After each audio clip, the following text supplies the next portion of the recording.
Dr. Hayashi, tell us about the visiting scholars from Japan. We have two distinguished scholars from Japan.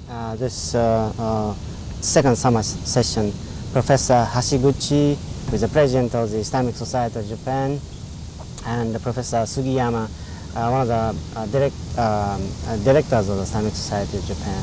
Both of them are doing books on John Steinbeck by using our facilities. I see. Professor Hashiguchi, Steinbeck must be very popular in Japan. Oh yes, yes indeed.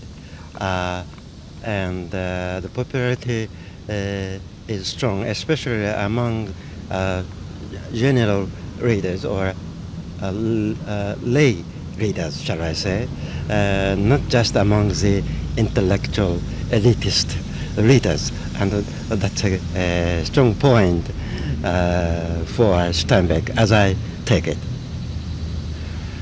He's popular not only among the intellectuals, but also among the general lay readers, men and women in the street. What is it about Steinbeck that makes him so popular?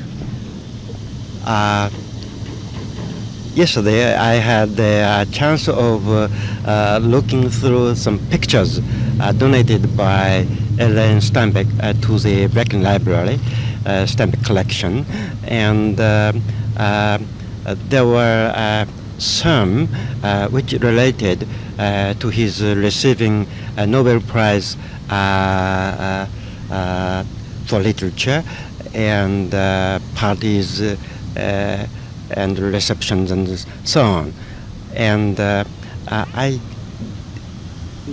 didn't quite like the pictures because, to my liking, he shows best with no tie and no coat. In a casual way, that is. And that clothing style, I think, is a reflection of his philosophy, which appears in his writing also. That is, he doesn't write simply for the intellectual. He writes for the common man, and that, I think, explains the popularity. He relates to the common man. That's what I am convinced. Yes. Dr. Hayashi is one of our finest scholars here at the university, and it brought us international attention with his Steinbeck Institute. Have you learned from the material some things that you didn't know prior to coming here? I should say the excellent holdings here have been available through publications, but this was the first time that I could have a first look, a direct look at these materials that I knew indirectly through descriptions, and I'm most grateful for that. I knew the items in the holdings of the library, but I didn't have a chance of actually having access to them, and this chance has given me that, and I'm most grateful for that. Dr. Hayashi, Steinbeck has been so well researched. Is there any aspect of his life that we're not aware of? There are so many aspects which are to be explored, partly because some of his letters are being published, some others are not yet anthologized and edited and so forth. And we have just began to explore into the hidden nature of his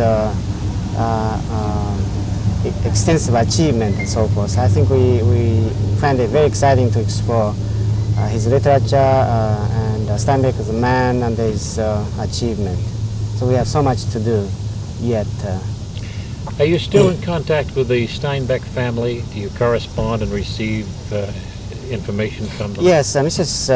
Elaine Steinbeck and I are in correspondence, and she has been encouraging work, and she has been very supportive of our services and publications and lectures and so forth. She's been to campus at Yes, least on one that's right. occasion, more than one? Yeah, just once in 1976 when we dedicated the Steinbeck Collection in honor of this artist, Steinbeck's lifelong agent.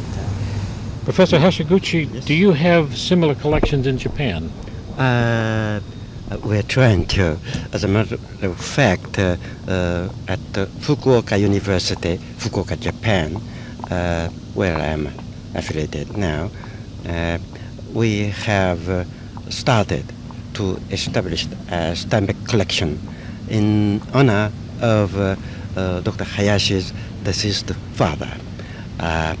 It consists of donations from Dr. Hayashi and also a counterpart from Japanese scholars.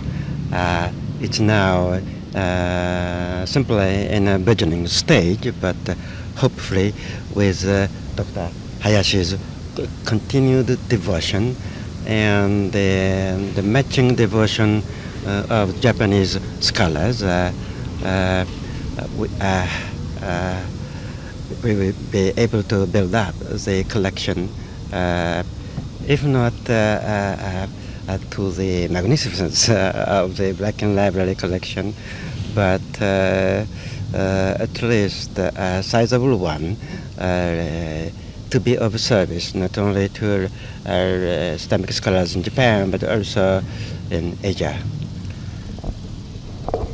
Has Dr. Hayashi lectured at your university, at your Center for Steinbeck Studies? Not since the Steinbeck Center was established. Before that, he was grateful enough to do so.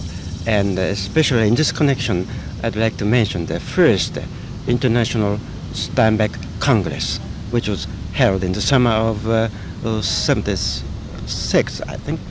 And at that time, we had some 10 American scholars, including Dr. Hayashi, to come across the Pacific to Fukuoka, Japan, at Kyushu University. And at that time, Dr. Hayashi read a paper along with other Steinbeck scholars. And this is really my happy learning with him. He's been instrumental in creating and sustaining the interest in Steinbeck in Yes. Japan. Yes. Tell us a bit about your book.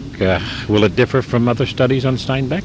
Oh, my book is a sort of groundwork that is editing John Steinbeck's first editions in uniform edition. Mm-hmm. And in so doing, I am hoping to provide a basis for scholars to expand their research.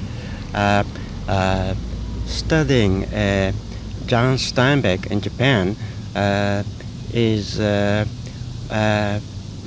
difficult in the sense that we have very limited access to first-hand material, and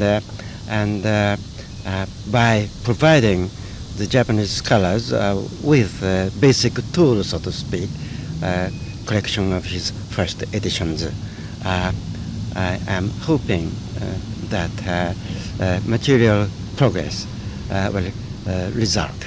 Good, thank you. To my humble way. Thank you. Dr. Hayashi, one final question.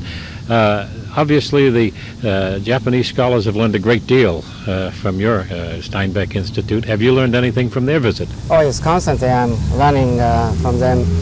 They're particularly excellent in textual studies. They're so meticulous in attempting to understand every word in Steinbeck's text that many of us in America tend to take for granted. For instance, kinds of plants and trees and flowers he mentioned. They want to find out what they are in a specific context. And if you mention geographical names, they know exactly where they are, what kind of places, what kind of lakes and mountains and so forth. This is one of the many examples, for instance, that we are learning from them. Very scholarly study in Extremely detail. scholarly, meticulous, laborious work, textual studies, among Good. others. Yes. Gentlemen, thank you very much. Thank you, you. Mr. Nickerson.